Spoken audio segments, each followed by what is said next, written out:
So welcome to topic 15. So we're getting into logistics management. And logistics has a long history that goes back into the ancient times. And it's developed since then. So if we look back to Sun Tzu, the line between disorder and order lies in logistics. So chaos and organization, it's logistics. How do you get things from one place to another?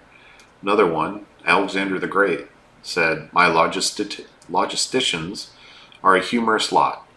They know if my campaign fails, they are the first ones I will slay."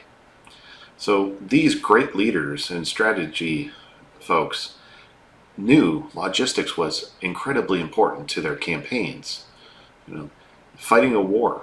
War is what really led to logistics to be where it is today.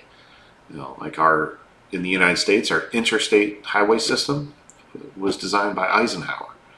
Get goods from one part of the country to the coast so they can be put on ships to go to Europe or Asia to fight the world wars. So we need to look at two things when we're thinking of modern logistics nowadays.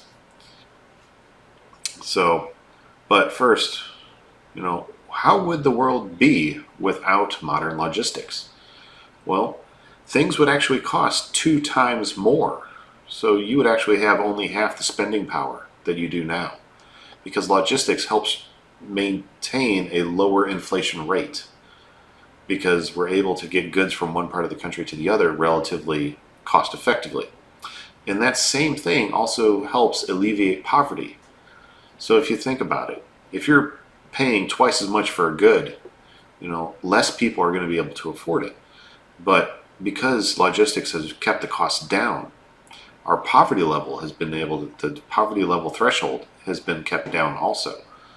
So think about that. If you have a limited amount of money, which I believe in the United States right now is about $14,000, $15,000 is considered the poverty level for a single person.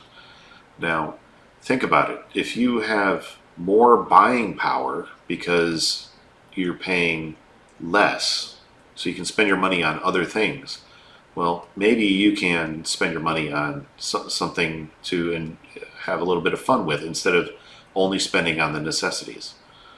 All these things came from logistics, I should say. So when we're looking at it from a economics point of view, we're looking at our time utility and our place utility. So we want to make sure that our goods and services, or our goods, I should say, get to the place where you need it, when you need it. So if you can accomplish that, your logistics is a success. And then you can just work on making it even better. So in topic 15 here, logistics management, we're going to dive into this stuff, and I hope you're going to find it interesting. So let's go ahead and move on to our next topic, which will be, what is logistics?